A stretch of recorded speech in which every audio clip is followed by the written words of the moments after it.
Yesus tidak pernah belajar Taurat. Ya, ini pengantar dulu ya Bapak Ibu Saudara ya. Di luar sana ada setidak-tidaknya ada dua mukalab yang rajin banget menarasikan. Ini menarasikan begini. Yesus itu belajar Taurat. Kalau belajar Taurat harus menikah. Jadi Yesus itu menikah lalu punya anak namanya Yesus Justus. Jadi Yesus Justus, Justus anaknya Yesus. Ya. Yesus itu kan belajar Taurat. Karena belajar Taurat, maka syaratnya harus menikah.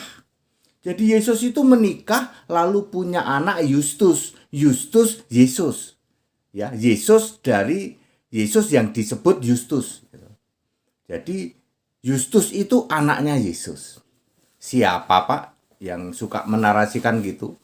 Mereka disebutnya di luar sana itu si bangke dan penjual topi. Ya, ada dua mukalab yang sering disebut si bangke dan si penjual topi. Nggak tahu siapa itu. Pokoknya sering disebut seperti itu. Itu dua mukalab yang paling demen menarasikan Yesus itu menikah. Karena Yesus belajar Taurat, maka Yesus menikah. Punya anak namanya Yesus Justus. Ya, saya jelasin pakai ayat Alkitab ya. Yohanes, jadi Yesus itu tidak pernah belajar Taurat. Yohanes 7 ayat 15. Yohanes pasal 7 ayat 15, maka heranlah orang-orang Yahudi itu dan berkata, bagaimanakah orang ini itu maksudnya Yesus, mempunyai pengetahuan yang demikian, perhatikan, tanpa belajar. Orang Yahudi itu tahu Yesus itu tanpa belajar Taurat. Lah itu si bangke dan si tukang topi ini, si tukang topi miring tepatnya. Dia kalau pakai topi rada miring gitu. Pak, bukannya topi miring itu minuman itu, Pak. Ya pokoknya para mukalab yang menyebut dirinya si bangke dan si topi miring gitu. Itu menarasikan bahwa Yesus itu belajar Taurat. Jelas ditulis kok. Orang Yahudi mengakui Yohanes 7:15. Yesus itu tanpa belajar Taurat ya. Lalu Yesus menjawab begini, yang dimaksud tanpa belajar oleh Yahudi tentu saja Yesus tidak belajar Taurat dan tidak belajar Alkitab. Selanjutnya Yesus menjawab, ajaranku tidak berasal dari dari diriku sendiri, tetapi dari Dia. Dia adalah Allah, yaitu Yesus roh sendiri yang telah mengutus Yesus fisik manusia. Ini tingkat tinggi Pak. Yesus yang roh di surga mengutus Yesus fisik manusia. Tingkat tinggi ini. Betul, levelnya bangke dan si tukang topi miring nggak akan paham. Otaknya nggak akan nyampe. Dia berkoar-koar nyebar bau mulut menarasikan Yesus belajar Taurat, maka Yesus itu menikah punya anak Yesus Justus. Nyebar bau mulut doang itu. Namun demikian Yesus bisa membaca di dalam Lukas 4 ayat 16. Yesus itu bisa membaca. Yesus juga bisa menulis di dalam Yohanes 8 ayat 6 dan 8. Artinya Yesus yang manusia itu lebih cocok, lebih mungkin disebut belajar membaca dan menulis, artinya sekolah.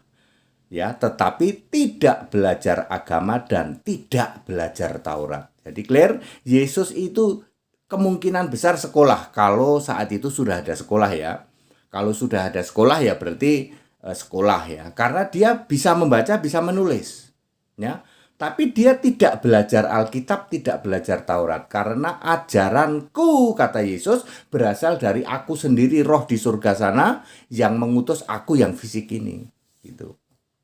Taurat kan yang semua dari Yesus ya.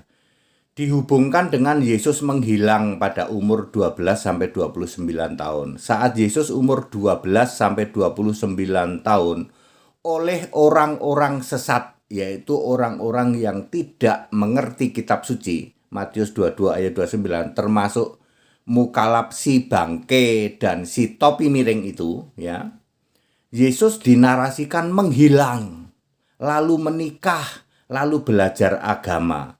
Misalnya oleh si bangke dan si mukalap topi miring itu yang sangat getol menarasikan Yesus itu menikah dan Yesus belajar agama saat berumur 12 sampai 29 tahun. Jawaban Alkitab very clear. Lukas 2 ayat 51 dan 52, saat Yesus berumur 12 sampai 29 tahun, valid Yesus tinggal dan tumbuh dewasa di Nazaret. Kedua, Markus 6 ayat 3, very clear, Yesus menjadi tukang kayu di Nazaret. Ketiga, Matius 1 ayat 20, Yesus itu lahir dari Roh Kudus, dari Roh Allah.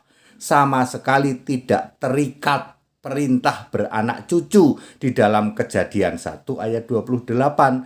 Jadi dipastikan Yesus tidak punya nafsu seks. Alat kelaminnya Yesus cuman sekedar untuk supaya disunat. Lukas 2 ayat 21. Nanti kalau saya ngomong sekedar aksesoris, heboh lagi. Ya. Jadi valid, Yesus 100% tidak menikah sebab tidak terikat perintah beranak cucu. Nomor 4, Kolose 4 ayat 11. Yesus Justus adalah teman sekerja Paulus. Sama sekali bukan anaknya Yesus hasil menikah. Betapa cuman menyebar bau mulut narasi yang disampaikan oleh si bangke dan si topi miring itu. That it, Pendeta HTD. Bapak Ibu Saudara, sangat clear ya, Yesus tidak pernah belajar Taurat. Lalu tidak bisa dong dihubungkan dengan Yesus menikah, nggak bisa. Nggak bisa dihubungkan dengan Yesus punya anak, nggak bisa. Ya, jadi clear ya. Narasi yang disampaikan oleh mukalap ya si bangke dan si topi miring itu tidak berdasar, cuman koar-koar nyebar bau mulut. Dia berpikir jelek-jelekin Alkitab itu tidak dosa. Tak kasih tahu kalian mukalap si bangke dan si topi miring, ya. Kamu menjelek-jelekan Yesus, menjelek-jelekan Alkitab. Kamu pikir tidak dosa gitu? Dosa kamu. Ya. Ingat pada waktu kamu berumur 8 minggu, janin di dalam kandungan ibumu, yang memberi roh kehidupan kepada kamu itu adalah Yesus. Nggak peduli kamu jadi penghujat Yesus, nggak peduli kami bukan orang Kristen. Kamu bukan orang Kristen, kamu jadi penghujat Yesus, nggak peduli. Ingat, waktu umur 8 minggu janin di dalam kandungan ibumu itu, yang memberi roh kehidupan adalah Yesus. Sebab Yesus adalah Allah dari roh segala makhluk. Berapa ya? Bilangan lupa aku. Bilangan 27 ayat 16 kalau tidak salah. Ya, seperti itu. Jadi yang memberi rohmu itu Yesus, ya. Udah dalami aja sana agamamu, keyakinanmu ya. Nggak usah jelek-jelekin Alkitab, nggak akan bisa kamu. Di depan HTD kamu itu 1 menit nyungsep, guling-guling jedotin jidat ke tembok. Ya, narasi kamu itu cuma nyebar bau mulut doang. Tak kasih tahu. Ya, si bangke dan si topi miring. Ya, si topi miring berkali-kali saya katakan, udah kamu jualan topi aja. Ya, dosa, ngerti nggak kayak gitu? Ya. Ya, jadi tidak benar ya Bapak Ibu Saudara, narasi seperti itu tidak benar ya. Alkitab dengan very clear menjawab. Di depan HTD itu pertanyaan seperti itu 1 menit semua. Kamu langsung nyungsep, jungkir balik, ya guling-guling jedotin jidat ke tembok, tak kasih tahu. Kita toleransi saja. Kamu tidak akan bisa mengkorek-korek Alkitab, nggak akan bisa. Satu-satunya kitab suci kok kamu mau korek-korek. Yesus itu Allah segala Allah, Allah segala Allah, Rab segala Rab, Tuhan segala Tuhan. Ulangan 10 ayat 17. Yesus itu Allah segala Allah, Tuhan segala Tuhan, Raja segala Raja, Tuhan segala Tuhan. Kamu mau jelek-jelekin dengan pikiran tumpulmu, wahai si bangke dan si topi miring. Nggak akan bisa kamu. That's it.